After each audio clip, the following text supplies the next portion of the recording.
Hey guys, what's up? Today I'm going to be doing my 300-hour review of Starfield. So basically I'm just going to be running through all of the points that I've sort of found throughout my time playing Starfield and more or less just asking why. Why is the game this way? So let's get straight into it. And the first thing I'm going to say is it feels like there are no side quests in Starfield. As a Bethesda fanboy myself, this has mostly been disappointing. I would say overall I do like the game, and I have to get that out of the way because I know I'm about to berate this game with all of its flaws, which I'm sure you could do about any game. So the first thing I'm going to say is that it feels like Starfield has no side quests. It feels like it just doesn't have any. It has plenty of side tasks. You do things for people, like fetch quests, sure, but it doesn't have any actual full side quests. I've come across maybe two. The clone mission is the closest to that, I would say, but apart from that, there should be more than just like two actual side quests. And next I'm going to talk about the bugs in the game. Yes, it's a Bethesda game, and for the most part I just don't really care about the bugs. Most of the time they're funny, but the ones that really get to me are the ones that are just game breaking, and I haven't really come across any until maybe my 250th hour where there is a bug that will just completely break your spaceship. This bug for me just completely destroyed all momentum. Bugs should always be fixed, so moving on. These two things kind of go together, and I'd probably encompass them in saying, why is the game an 18? The entire time I've played Starfield, I have not come across anything that I would say puts this game above like a PG-13 or something. Nothing really gory happens. There's some blood maybe. There's no nudity. There's no anything like that. There's no reason for it to be an 18. I'm only saying this is a problem because you have other Bethesda games like Fallout where people would literally explode, which was great. I loved when I shot someone in the head and it just exploded, or I took someone's arm off. That was great. That all adds to the sandbox of the game. And the same with Skyrim as well. I feel like everyone remembers the first time they go to attack someone and it goes to that little animation where you cut their head off. That's amazing. This game doesn't have anything like that. And it's in space as well. You could have something great, like you shoot someone's helmet and it explodes or something. But also segues into my next point, where you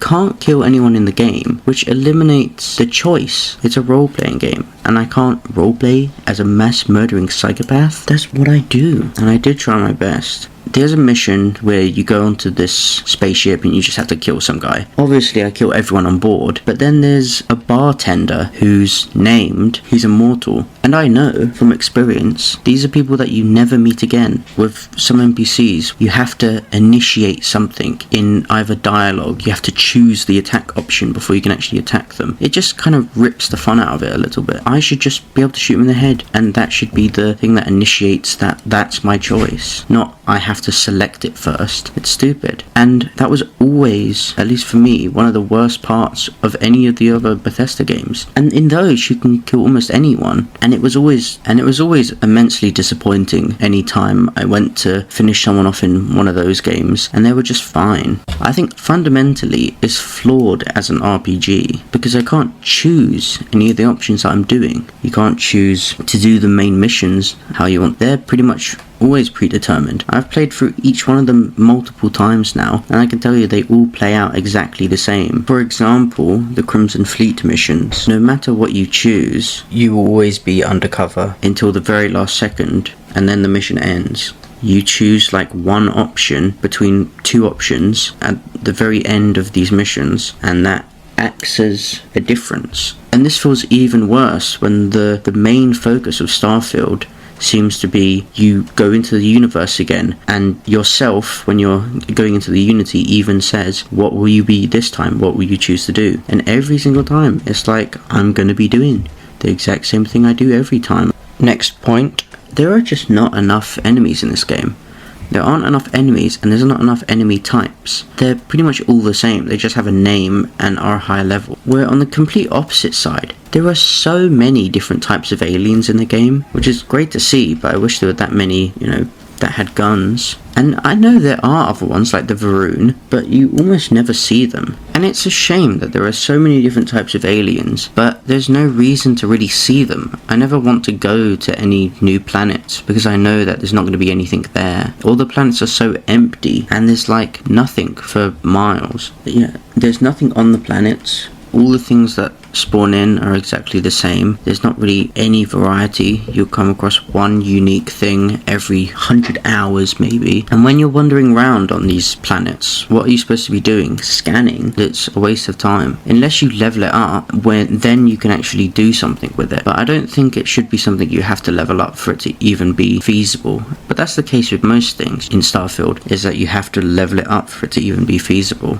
And yes, I'm going to say it, there should be a vehicle in the game, something to get around. Or I think, personally, even better would be between point A and point B, there are things to do so that you're not just walking in a straight line for like 5, maybe even 10 minutes to get somewhere, just for it to turn out to be one guy asking you to get him a cup of tranquility or something. Sure, Skyrim had the horse, but remember, Fallout doesn't have vehicles, and it works in the Fallout games. It works in New Vegas, Fallout 3, Fallout 4, it works. Because between where you're going, where your mission is, and where you are, there is loads. For anyone that's played Fallout 4, think about the first time you come out of the vault, you do all the stuff in Sanctuary, but from Sanctuary to Diamond City in a straight line, there is loads of stuff to do. Walking in a straight line for 5 to 10 minutes is not a game, that's a loading screen. On to a different point. There's not enough money to get in the game, or things are too expensive, and this feels like a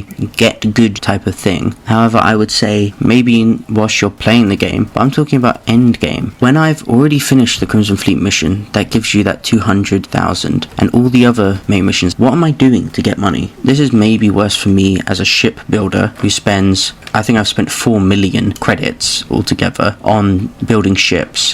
Where am I supposed to get that from? 200,000, which is supposed to be the big bank heist, is nothing. The ship I have currently cost $500,000. That means it doesn't even fund half the cost of my ship. The ship that the credits were on would have cost more than the amount of credits that were on the ship. That giant ship, the Legacy, or whatever it's called. I think it's the Legacy. It feels even worse when the Crimson Fleet are selling ships for about the same amount. What is the point of any of the Crimson Fleet mission when it's only that much? Sure, when you're first going through the game and you finish that mission, that's a lot of money. You can spend that on some good stuff, and then you finish the game and then you can do it again. But I don't want to go through the Unity again. I've done it 10 times. There's no reason for me to. And I'm sure you can do some sort of farm to make money, but I like to actually play the game and do missions to get money. And if I'm doing the bounty board stuff or things like that, I'm getting like 6,000 per mission, and if I need 600,000, that means I need to do 100 of those missions to be able to just afford the ship that I have. I'm not saying it should be way more, but it should be at least a bit more, because I don't want to be doing a grind to be able to afford the things I want to afford. It should be fun. Maybe a grind if I'm trying to do the craziest thing, moving on again. Why is there one robot companion? Vasco is great, and you can say whatever you want to say about any of the other crewmates, whether you like them or not. I might even make Sam Coe a separate point. But why is there one robot companion? I feel like most people, when they saw the trailer and they saw Vasco, said to themselves, I'm gonna have a ship of all robots. You can't. Not even one other robot. At the first playthrough I had, I was looking around. Well, who are these other followers I can get? Who are these other people? But not only is there only one robot companion that you can even have, but any of the other companions, the people that follow you around that aren't from Constellation, they don't do anything. They don't say anything. They don't have any personality. You can talk to them and you ask them their questions, and then their dialogue is done forever. And the first playthrough I did with the Crimson Fleet, and I got one of the people from the Crimson Fleet bar, and I didn't realise until ages down the line that when you walk into places or when you're doing a mission or something, your follower is actually supposed to say things, but that only works for the Constellation people. They will say things, they will have things to say about the situation, except these random people. These random people aren't really supposed to follow you around. They're supposed to be on your ship or your outpost. And I like the things that a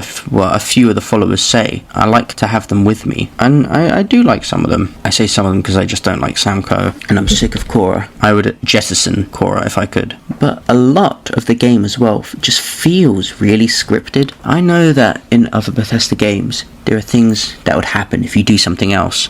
Like if you pick up the beacon, then another hand has certainly touched the beacon. Although it feels like there's nothing like that in Starfield, where you're just doing something and then just something else will happen. And it doesn't feel like anything really flows in the game. It doesn't feel like there's any random encounters or something like that. Like, I remember the first time I came out of a cave and someone was waiting outside for me and said, "Are you stealing all these materials? They're mine." And obviously I killed him. But that felt good. That felt like I was living in a world. The reason Bethesda's games are good is because of the world building. But this doesn't have any world building. Moving on again. This, in hindsight, seems like a fault on my part. However, at the time, it definitely did not feel like it was. And that is, I didn't realise near the start of the game that if you remove your traits, you will never get them back. You can't gain any traits unless you start the game again, and not just go through the Unity and do New Game Plus. No, you have to actually start a new game to get any traits. Why? They didn't think of any way that you can get your traits back, but they thought of ways that you could press one dialogue option and it's gone. This is terrible. This removes like an entire section of the game, and I only have one trait now because I was like, oh, these traits are good, I like them, I want to see what the other ones are like. Maybe if because I didn't see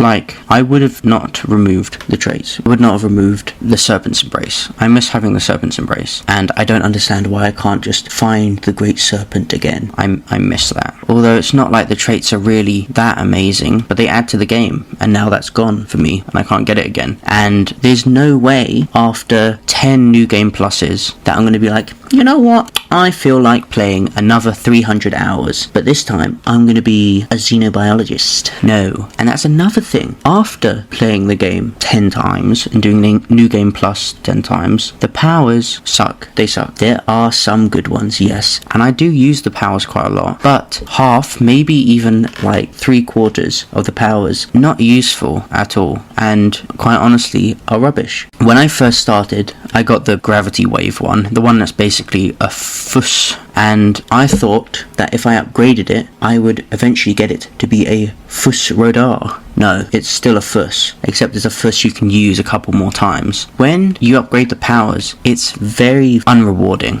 Some of them, it feels like have actual progression to them, and some of them it feels like it doesn't do anything at all, and some of them it feels like it even makes it worse. The powers should have more tangible upgrades. You should push people further if you upgrade the push one, or the vacuum should vacuum everyone everywhere or something. It shouldn't just be a time thing where it lasts longer or it costs less, which is basically all of them. It should do something different each time. Like the ice one should have a massive area of effect when you get it to level 10 or something like that. And that's another thing. As you get to a high level, anything that's not scalable with you becomes useless, which also means the powers after a certain point, and enemies keep getting harder as you level up more and more.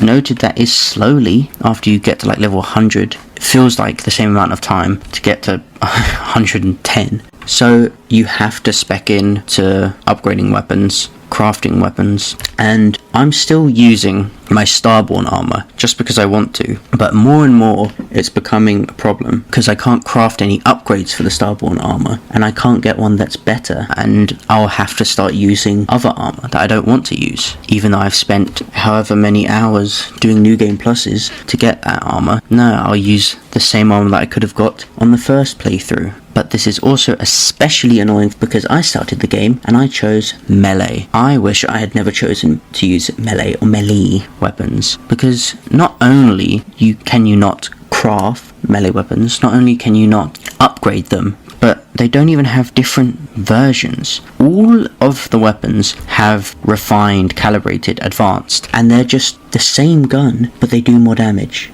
Why is there not the same melee weapon, but it does more damage? Why can't I get an advanced Faroon Painblade that does like 500 damage? That seems like a lot, but not when you're level 100. Not when you have to hit one enemy like 50 times just to down them, when I can switch to the nearest advanced anything that spawns in when you're level 100, because almost everything is advanced when you get to that level. So I can pick up any other weapon, and it's just better than the thing that I've spec'd into for my entire playthrough. And that's what I'm doing now. I'm not using the things I want to use. I'm using guns because they work and they're scalable. Which also leads me into, why can I not respec my abilities? There's no respec option. And I get there's no level cap, but it also means now, because I've wasted my points on some things that I'm never going to use anymore, like melee, it means I'm going to have to do some horrible XP grind just to get those points back. And I'm even going to be generous and say,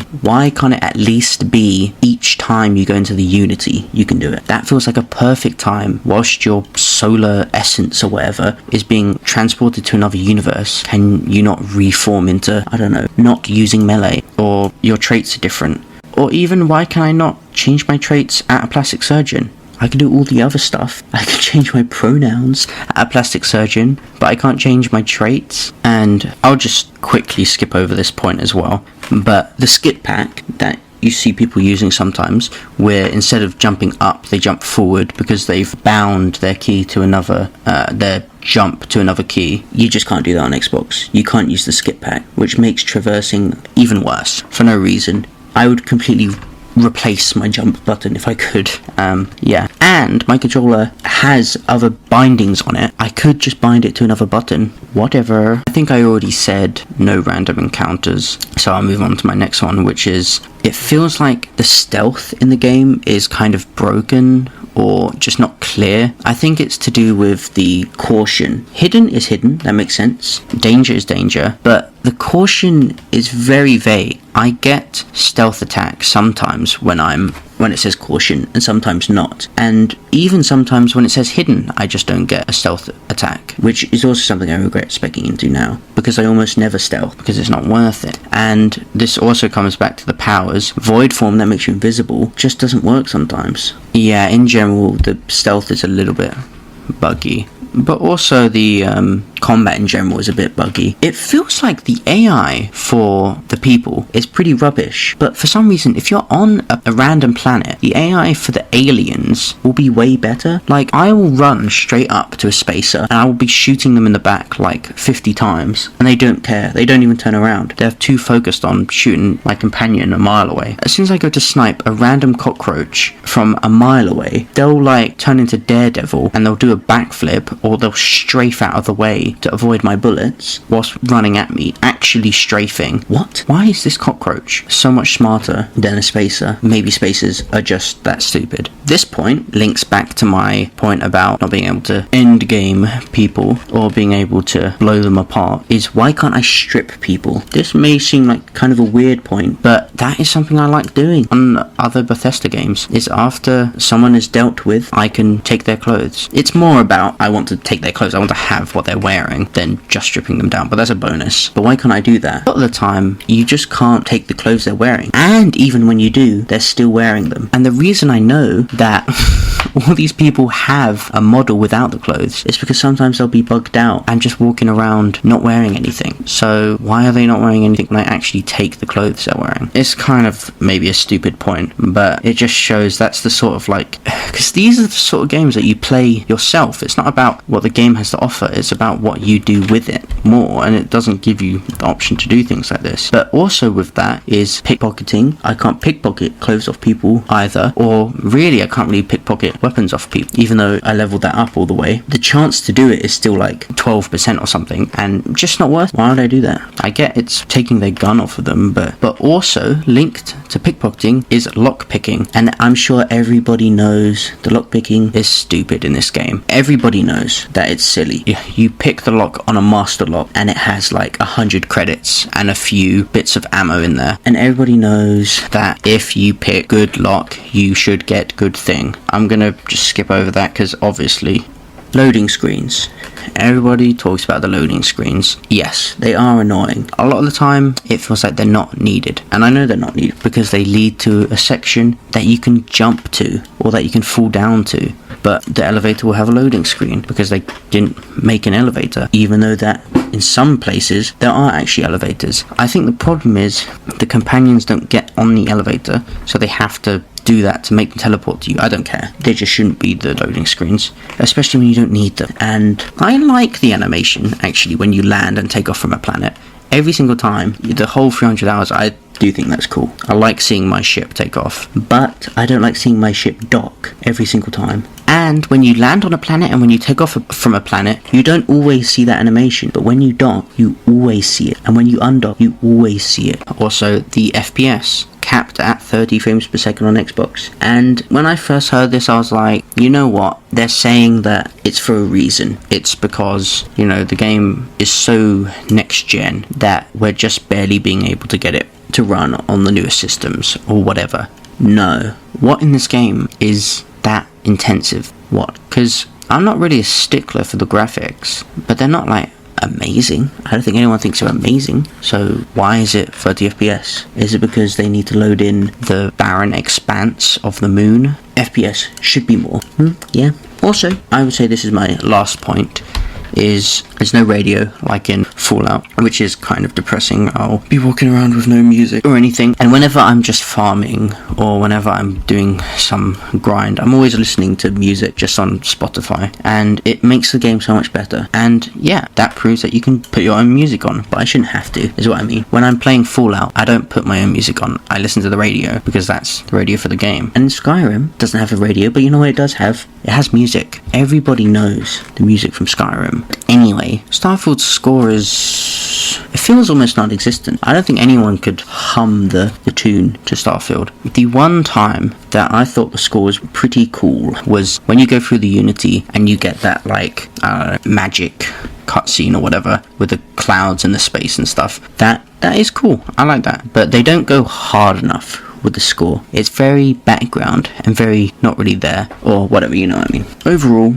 I would say, and I would like to put this out there, I do really like this game. I really like this game. These are my sort of games. This is exactly what I like to play, but it's disappointing. It should be more, and I hope that the DLC will be good. I hope that it even comes out. It could have been deeper, it could have been amazing, but at least I have my tiny bit of Goblin's Gold. And hopefully in 5 years or whatever, when the new Elder Scrolls comes out, we'll all go, oh, that's why nobody was working on Starfield. And that'll do it for today's episode of whatever nonsense I've come up with. Please hit that subscribe button, like the video if you like the video, but most importantly, tell me that I'm wrong in the comments. That is my favourite thing by far. My favourite thing of making these videos is seeing the comments. Getting likes is cool, getting views is cool, but the comments, I like that. That's what turns the numbers into you guys. You're the glue that binds us. Yeah, and I like to reply too, so yes. Bye now. Thank you for watching.